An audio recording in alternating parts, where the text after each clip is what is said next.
Okay, we're going to look at a couple of the things that I'm putting together to prepare for this little lemur drawing that I'm going to be doing in one of my other tutorials. You'll find that down in the channel as soon as I upload it. But to prepare for it, I know I'm going to be mixing some colors. With the pan pastels, since I've cut this paper down, I'm going to be able to mix the pan pastels and test out the different colors that I'm going to need on the scrap of paper that I've cut from the rest of that sheet.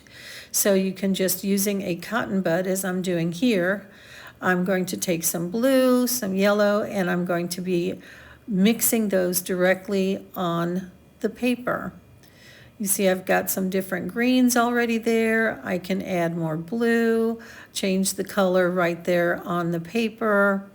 That's the beauty of the pan pastels, and I'm going to be using these, creating a bokeh effect in that little lemur painting. If you want to join me on that, you'll see the process that I've used there. And these are the materials I'll be using.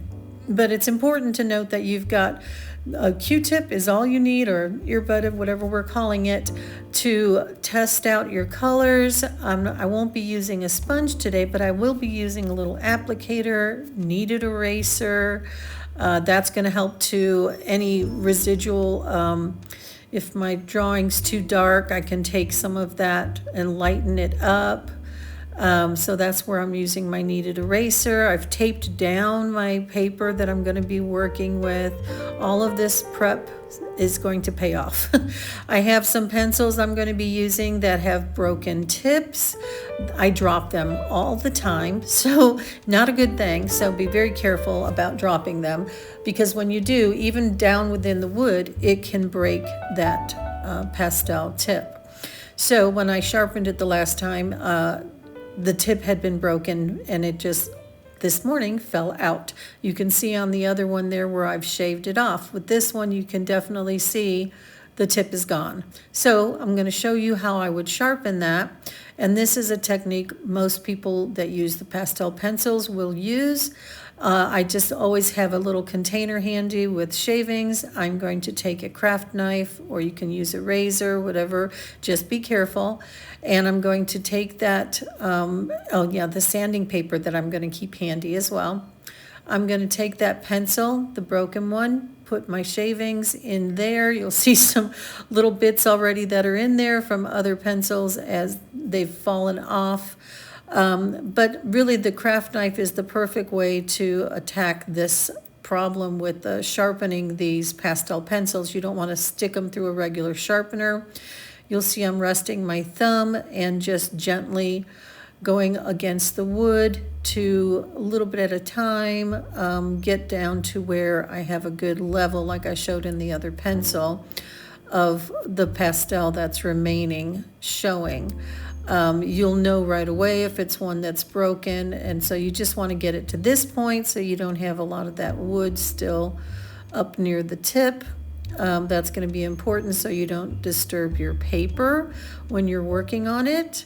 A lot of times I'll be taking my pencil and holding it in a way that is almost parallel to the paper, and you don't want to have the wood up near the tip of the pencil, because you can see here I'm being a little careful with it, but if I had too much, if I wasn't turning my pencil, I should say, then that wood could actually get onto the surface of the paper, and then I'm just scraping the paper texture off, and we don't want that.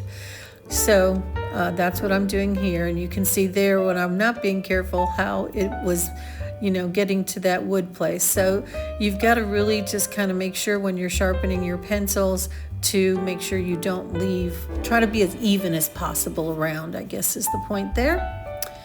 All right, so the next thing with the pencils, and you can see I've got a nice tip on this, but if I wanted it to be sharper, I would use my little sanding stick. I've got enough there right now to make some thin lines if I need to. I can tell where that is, so I can, even without sharpening it any further, all I did so far was shave off to get the pastel exposed. But if I did want a sharper tip, then I would take a sanding stick such as this, or any piece of sandpaper that has a fine grain, and gently, as I'm turning the paper, use that sandpaper to define a more pointed tip, which then you can hold your pencil. If you're holding it straight up and down to get some fine lines, you'll be able to do that. So there we go. You'll see how what I was saying about the using it, how you're going to be using your pencil will define how sharp you need it to be. I don't sharpen them all the time. I want to make sure I have a good point on them, but that's the whole idea behind sharpening pastels. The next thing is pencil extenders. You'll see in this tub, I tend to lose some. Oh, there's one down in there. It's too short. So I want to put a pencil extender on it. So what I'm going to do before I start my project is I'm going to go ahead and apply this pencil extender. I love these things. They're very handy. I can determine what length I want it to be, and I'm going to measure just to make sure that it's going to come above the top of my little tub there. So I'm going to do that, tighten it up, and now I've got that pencil the length I need it to be, which is much better than throwing them away. So all of these materials, like I said, will be used for my next project. So I've laid everything out, I've got everything ready, and there we go. I hope you will join me on this little lemur project that will be in my tutorials. Thank you for joining me today. I hope you have a wonderful day. See you then.